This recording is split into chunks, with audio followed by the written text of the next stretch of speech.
La delegación mexicana que participó en los Juegos Panamericanos de Lima 2019 hizo historia luego de rebasar las 100 preseas en el medallero.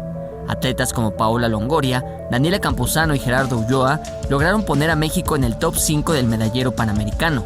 Sin embargo, algunos atletas que prometían preseas doradas no lograron subir a lo más alto del podio.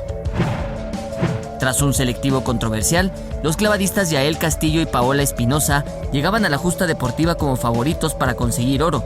Sin embargo, las cosas no salieron como se esperaban y aunque ambos consiguieron una presea, bronce en el caso de Paola y oro en sincronizados para Yael, ambos no lograron la presea dorada que la delegación mexicana esperaba. Una de las atletas que dijo adiós a las canchas fue la squashista Samantha Terán.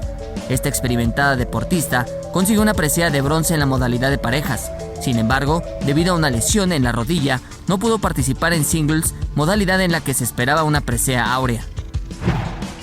Luego de la negativa de los clubes mexicanos por prestar a los jugadores necesarios para competir en Lima 2019, la selección de fútbol varonil no logró la obtención del metal dorado.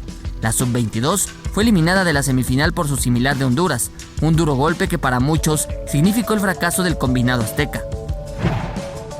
Dentro de la gimnasia artística, Daniel Corral era la promesa de medalla para México, pero una lesión en el hombro lo dejó fuera de las finales de la disciplina, por lo que no pudo pelear por una presea. El yudoka Nabor Castillo fue uno de los deportistas que alzaron la voz por la reducción de becas. Sin embargo, en su participación se esperaba la obtención de una presea que sumara al medallero mexicano, misma que no llegó, pues el yudoka finalizó en la 4ª posición.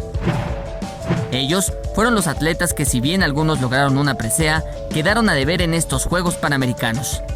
Jesús Arias, 21 Noticias.